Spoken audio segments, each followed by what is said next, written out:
morning, Trailblazers. Today is Tuesday, April 11th. I'm your anchor, Alyssa. And I'm your anchor, Ritika.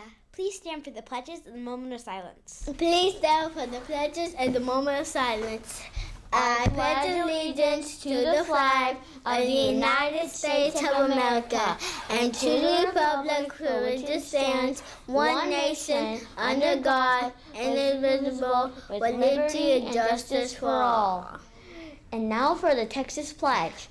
Honor the Texas flag. I pledge allegiance to thee, Texas, one state under God, one and indivisible. And now for the moments of silence. Please be seated. Today the lunch choices are: Choice 1, barbecue pork riblet sandwich. Choice 2, grilled cheese sandwich. Choice 3, hummus and veggies with string cheese and flatbread. Special spot reading photos are due today. Your photo could be on a poster in our library next year. See the library website for details and get those photos turned in. Some of our families are observing Passover this week. Let's take a look at the short video to learn more.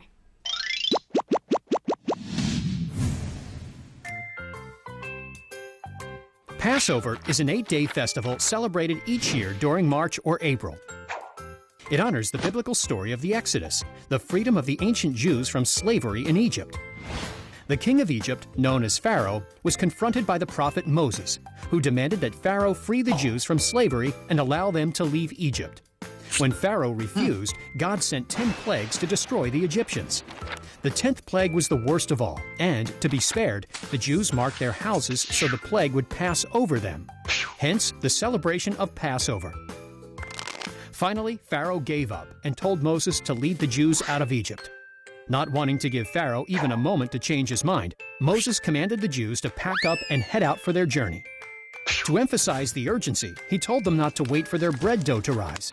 That's why throughout Passover, Jews eat flat bread called matzah. Nowadays, on the first night of Passover, Jews participate in a festive meal called a Seder, in which they retell the story of Exodus and eat special foods like matzah, bitter herbs, and a sweet mixture of apples, nuts, and other fruits that is meant to represent the mortar used to build the brick buildings in Egypt. What foods are important in the traditions of your family and community? Happy Passover to all those who are celebrating. Let's take a look at our birthday book club. Allie, April 30th. Notebook of Doom, Charge of Lightning Bugs. Michaela, April 7th. Three-toed sloths. We hope you enjoy your books. Boosterthon is happening this week. Let's take a look to find out more.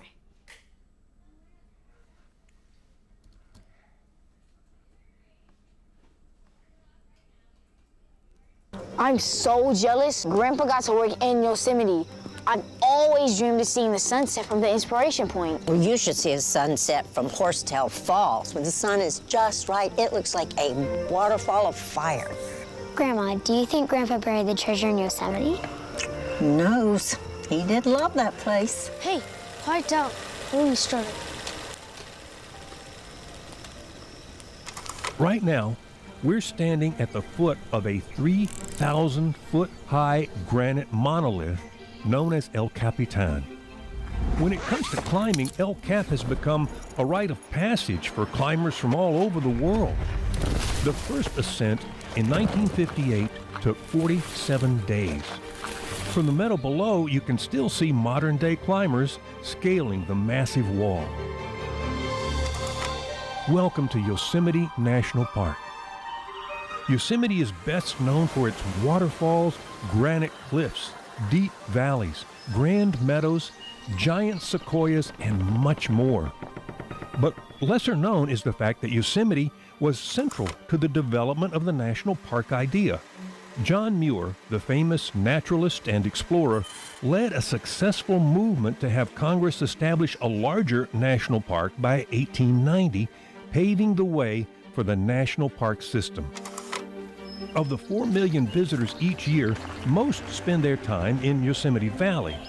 At only 8 miles long and 1 mile wide, This incredible valley packs some breathtaking scenery, from the huge spray of vernal falls to the dazzling heights of Glacier Point. Virtually every feature of Yosemite is a showstopper.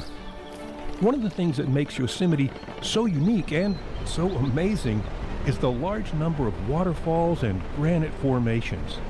The most iconic is Half Dome, 8,800 feet of towering granite. The hike to the top is a 14-mile round trip that gains nearly 5,000 feet in elevation and takes about 10 to 12 hours. Whether you're taking in the breathtaking views atop Glacier Point or scaling the formidable cables of Half Dome, this part requires a deep well of courage and fortitude. So what character trait does this part teach us?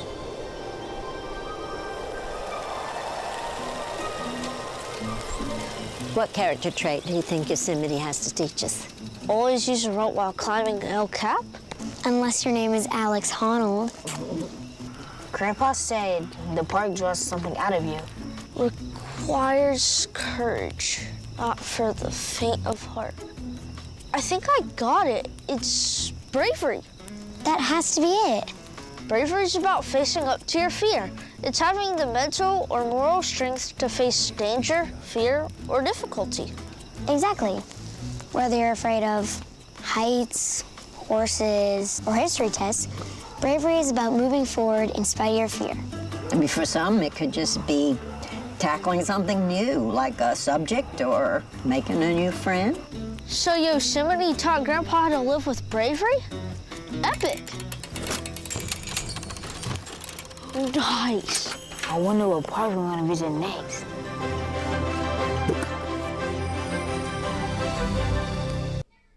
Your grown-ups can sign up at mybooster.com. Look for an email from Julie Johnson Elementary with directions. That's all the news we got for you today at the JLJ TV News Desk. Remember, Trailblazers, be safe, be respectful, be responsible, and have a terrific Tuesday. Bye.